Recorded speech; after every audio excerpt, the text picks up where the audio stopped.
The news broke in a way that felt almost ceremonial, as if a council of old linden trees had decided to stir the air. Hungary, a country where rivers trace memories of empires and paprika colors the air like a persistent sunrise, announced that it would ban Bill Gates' lab-grown meat. The government framed the move as a safeguard for tradition, national nutrition, and the delicate balance of local farmers who had tilled the same patchwork of fields for generations. The ban made headlines across Europe, and soon Hungary stood as the second European nation to decree that the future could be shaped without the fabric of its soil. In Budapest, the Danube wore a quiet gleam that afternoon, reflecting not just light but questions. Merck, a biotech graduate student turned cafe philosopher, sat at a corner table near the chain bridge, watching the world pass by with a careful skepticism that felt earned.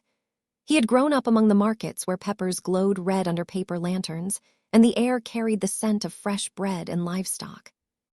His grandmother used to tell him that every good meal has a story, one that includes the farmers who tended the soil, the cooks who coaxed flavors from it, and the families who gathered around a table to share a life, not a ledger.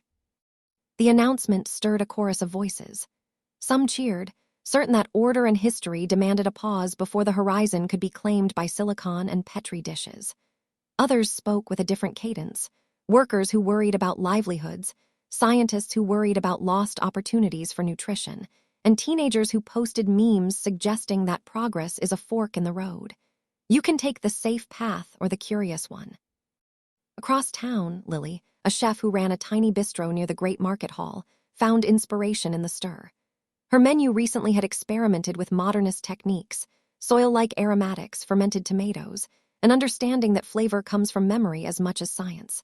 The ban forced a pivot, not a retreat. She began testing a dish she called the Forgotten Farm, a plate that used locally sourced mushrooms, hemp seeds, and walnut steaks marinated with paprika oil. It tasted of rain on stone and of farmers weighing their futures as if they were sacks of grain, heavy, honest, and hopeful. Meanwhile, in the Parliament building, a veteran politician named Adam argued for cautious curiosity.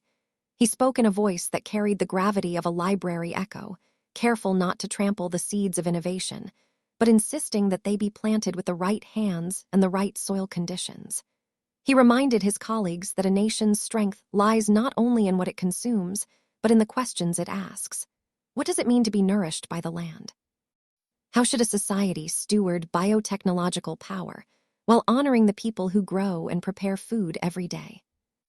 The opposition, represented by a younger member named Esther, framed the ban as a moral question about autonomy and choice. She spoke of farmers who would be forced to alter their crops or lose markets, of artisans who define culture through the longevity of their recipes, and of citizens who hunger for both safety and possibility. The debate unfolded like a long, winding river, sometimes shallow and sometimes deep, always moving toward a future that would not simply erase the past, but interrogate it. Weeks turned into months, and the ban's ripple widened into a broader conversation across Europe. Think tanks published studies about how consumer trust ebbs and flows with the introduction of new foods. Local universities hosted public seminars where households brought their dinner plates and debated the ethics of protein, sustainability, and responsibility. The media framed Hungary's stance as a test of sovereignty in a connected era, while farmers' cooperatives saw a possibility to redefine resilience, integrating traditional crops with modest, humane innovations that could benefit both land and table. In a quiet farm on the outskirts of Paix, a family gathered for a Sunday lunch. The father sliced a loaf, the mother plated a stew of peppers and beans, and the children passed around a small ceramic bowl of herbs that smelled faintly of the meadow.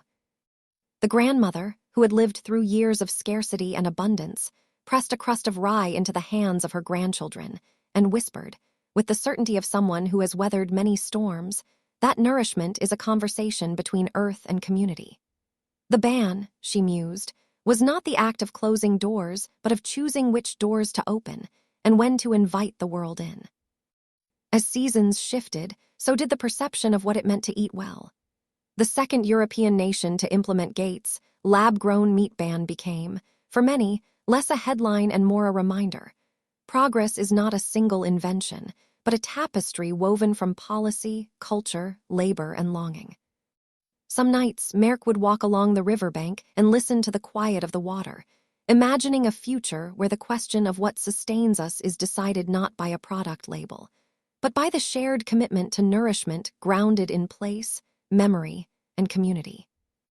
And perhaps, in the soft glow of a winter stove, Hungary's choice would be seen not as a rejection of the future, but as a deliberate act of care. Care for the land, for the hands that till it, for the cooks who honor it, and for the people who deserve to decide what ends up on their plates. The story of a nation deciding how to feed itself would continue to unfold, not as a simple tale of who banned what, but as a living conversation about identity, responsibility, and the stubborn, hopeful work of feeding a people.